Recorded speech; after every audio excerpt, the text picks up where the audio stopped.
Salut tout le monde, aujourd'hui on se retrouve pour ma 5e vidéo et comme je vous l'avais dit dans ma vidéo précédente, je vais finir le thème célébridé qui va porter sur les protections. Ensuite je ferai pour monter et mettre pied à terre. Alors je vais tout de suite commencer pour les protections. Il y a certains chevaux, ça dépend selon la discipline qu'on pratique, ils ont besoin de protection aux membres. Et ces protections dites entre parenthèses de travail, car il en existe d'autres pour le transport. En fait, ça sert à parer les chocs ou prévenir la fatigue des tendons. Les plus courantes, c'est les cloches en caoutchouc. Ça recouvre tout le sabot et c'est souvent posé sur les antérieurs. Et aussi, elles servent à préserver les coups des barres quand on fait du saut d'obstacle. Quand votre cheval cogne son pied contre une barre, ça le protège. Enfin, son sabot plutôt. Et oui, ou à des atteintes faites par ses propres postérieurs. Par exemple, si votre cheval les engage très fortement.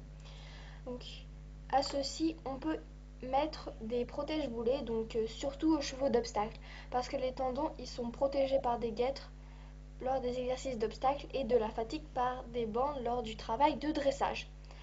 Après, il faut bien savoir que les fermetures de toutes les protections doivent toujours se trouver à l'intérieur du membre et il faut bien penser à les entretenir. Pour ceux qui ne savent pas, une bande de polo, ça ne sert pas à jouer au polo. Enfin, voilà, ça sert pas vraiment à jouer. En fait, on s'en sert, c'est pour protéger les tendons du cheval au travail. À pas confondre avec les bandes de repos que l'on pose après le travail. Voilà, ça c'était pour les protections. Ensuite, pour monter et mettre pied à terre. C'est la première étape pour pratiquer l'équitation, et pour certains c'est pas toujours la plus facile car il faut respecter des règles et éviter certains pièges. Monter, mais où? Alors certainement pas dans le box, ce serait dangereux. En cas de sortie précipitée du box, vous risquerez de vous heurter violemment la tête ou les jambes au passage de la porte, et ça fait mal.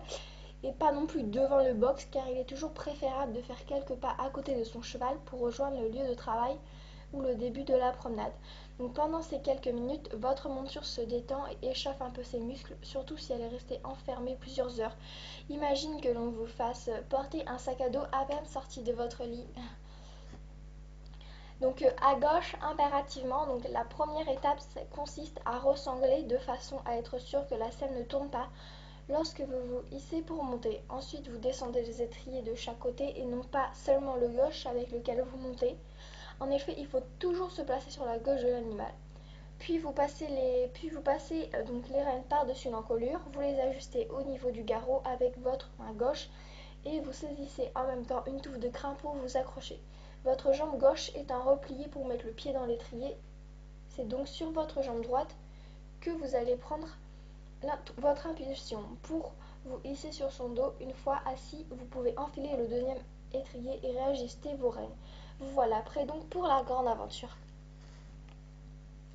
Ensuite, le point de vue du cheval, c'est n'hésitez pas à lui prendre une touffe de crin lorsque vous le montez, en même temps que vous tenez les rênes. Cela ne lui fait pas mal. En revanche, si vous ne prenez que les rênes et qu'en montant ou en descendant, vous tirez dessus brutalement, là, il aura franchement mal. Les rênes ajustées permettent de garder le cheval immobile. C'est généralement le nombre de trous de sangle que l'on gagne en ressanglant avant de monter et que l'on cède lorsqu'on désangle un peu, c'est 2 le nombre de trous.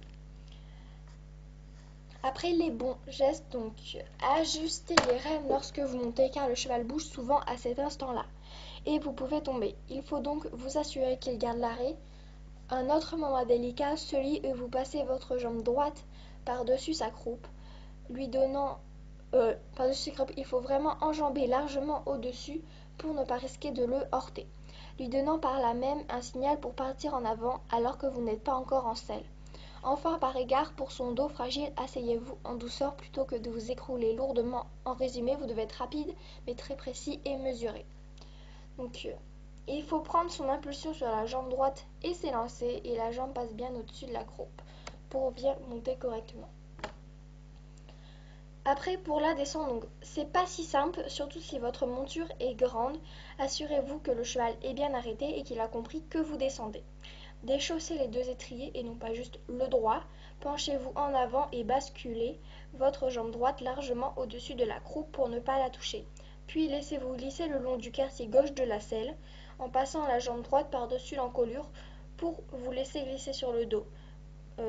Pour vous glisser sur le dos, vous risquez de le surprendre et de descendre un peu plus vite et surtout plus mal que prévu. Enfin, vous descendez de deux trous de façon à soulager la pression de la selle. Vous remontez les étriers et vous passez les rênes par-dessus l'encolure pour le rentrer à l'écurie en marchant à ce côté. Donc, il faut bien penser que il faut se laisser glisser sans tirer sur les rênes. Après, donc, pourquoi on doit monter ou descendre à gauche? Donc, c'est une tradition qui nous vient de la cavalerie. Donc, avant, les soldats y portaient un sabre le long de la jambe gauche afin de pouvoir prendre la poignée avec la main droite et sortir le sabre de son fourreau en passant par-dessus l'encolure de votre cheval. Lorsqu'il montait, il valait donc mieux que le sabre ne se balance pas au-dessus du cheval. On décida donc que la jambe droite sans arme serait celle qui passe par-dessus, alors que celle de gauche est fixée dès le départ dans un étrier. Après, pour ceux qui ne savent pas non plus, un montoir c'est un petit escabeau qui sert à monter sur le cheval. Donc cela permet de monter plus facilement si l'on est petit ou un peu raide et éviter de tomber lourdement dans la selle. Après, donc, de nombreux cavaliers estiment qu'ils n'ont plus qu'à déceler leur cheval après le travail et s'en aller, alors que la séance n'est pas complètement finie. En réalité, le temps à lui accorder après la reprise est au moins aussi long que celui exigé pour le préparer et plus important encore. Lorsque le cheval a beaucoup sué, il faut le bouchonner avec de la paille propre. S'il fait froid, lui mettre une couverture séchant. Donc voilà, cette vidéo est terminée. Donc je tiens à m'excuser, je dis beaucoup donc, mais voilà, je suis vraiment désolée. Dites-moi si ça vous gêne dans les commentaires. Donc bye, je vous dis au revoir et à ma prochaine vidéo, à ma sixième, je crois bien, à ma sixième vidéo. À plus.